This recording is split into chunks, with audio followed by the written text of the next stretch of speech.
एक बार देवराज इंद्र की सभा स्वर्ग में लगी हुई थी। इसमें ऋषि दुर्वासा भी भाग ले रहे थे।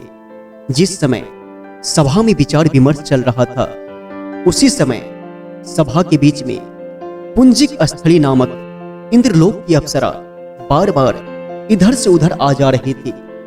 सभा के बीच में पुंजिक स्थली का यह आचरण ऋषि दुर्वासा को अच्छा नहीं लगा। दुर्वासा ऋषि अपने क्रोध के लिए प्रसिद्ध हैं। उन्होंने पुंजिक स्थली को कई बार टोक कर ऐसा करने से मना किया, लेकिन वह अनसुना कर वैसा ही करती रही।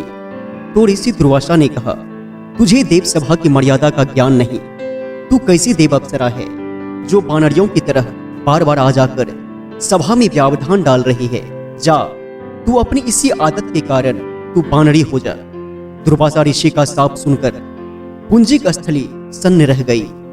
अपने आचरण का यह परिणाम वह सोच भी नहीं सकती थी, पर अब क्या हो सकता था, भूल हो चुकी थी। उसके कारण वह शापग्रस्त भी हो गई।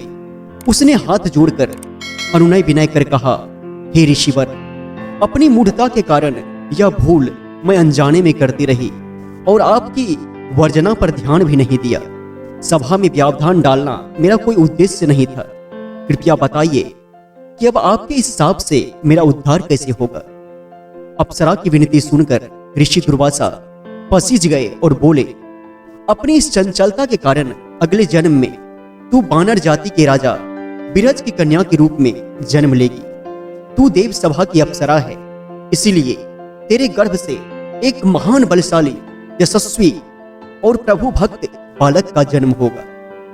पुंजिक अप्सरा को संतोष हुआ। पुनर्जन्म में बानर राज विरज की कन्या के रूप में उनका जन्म हुआ। उनका नाम अंजनी रखा गया। विवाह योग्य होने पर इसका विवाह बानर राज केसरी से हुआ। अंजना केसरी के साथ सुखपूर्वक प्रभास तीर्थों में रहने लगी। इस क्षेत्र में बहुत शांति थी तथा वे ऋषि आश्रम बनाकर यज्ञादि करते रहे। एक बार ऐसा हुआ कि वन में विचरने वाला शंखबल नामक जंगली हाथी प्रमत्त हो उठा और वन में उत्पाद मचाने लगा। उसने कई आश्रमों को रौंद डाला, यज्ञ वेदियां नष्ट कर दी। उसके भय से भागते हुए अनेक तपस्वी बालक आहत हो गए। कई आश्रम उजड़ गए। कई ऋषि भय के कारण आश्रम छोड़कर चले गए। केसरी को जब शंखबल नामक हाथी के इस उत्पाद का पता लगा तो वह आश्रम तथा आश्रम वासियों की रक्षा के लिए तत्काल वहां आए और शंखबल को बड़ी कुशलता से घेरकर उसके दोनों दांतों को पकड़कर उखाड़ दिया। पीड़ा से चिघाड़ता हुआ वह हाथी वहीं धराशायी हो गया और मर गया।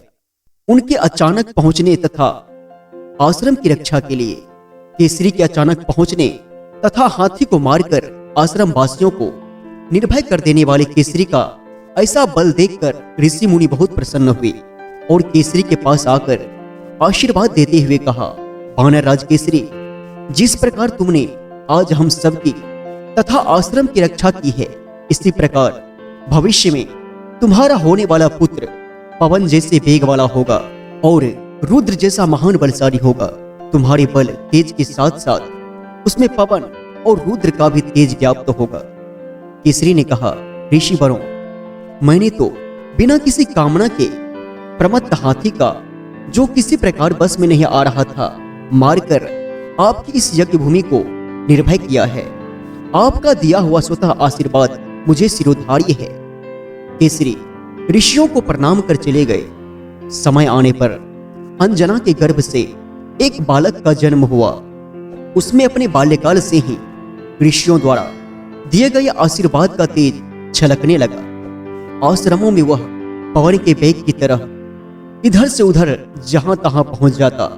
आश्रमों में विघ्न डालने वाले वन्य जीव और दुष्ट व्यक्तियों को अपने अपार बल से खदेड़ देता। अपने इस पराक्रम से वह मदमत्त हो जाता और अपने साथियों के साथ वह आश्रमों में क्रीड़ा करने लगता। उसको खेलने से कोई रोकता तो वह उसको भी तंग करने लगता। बालक तो था ही, उसके बाल कौतुक से जब ऋषि मुनियों को असुविधा होने लगी तब उनके पूजा पाठ और यज्ञ में व्यवधान आने लगा तो उन्होंने इसको स्वभाव में शांति लाने के लिए आशीर्वाद जैसा शाप दे दिया कि तुम अपने बल को हमेशा भूले रहोगे जब तक कि तुम्हें आवश्यकता पड़ने पर तुम्हारे बल की याद नहीं दिलाएगा। जब तुम्हें याद दिलाएगा तो तुम में अपार बल जागृत हो जाएगा।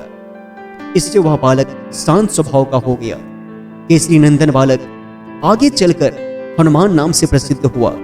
सीता की खोज के लिए जब कोई समुद्र पार करने का साहस नहीं कर रहा था और हनुमान जी चुप बैठे थे तो जामवंत ने हनुमान जी को उसके बल की याद दिलाई। तब उन्होंने समुद्र पार कर सीता की खोज की। तो मित्रों, आज की इस कहानी के बारे में आपकी राय क्या है, लिखें कमेंट सेक्शन में और इस वीडियो को लाइक, शेयर और इस चैनल को सब्सक्राइब करना ना भूलें। नमस्कार, प्रणाम, जय श्री कृष्णा, जय श्री राम।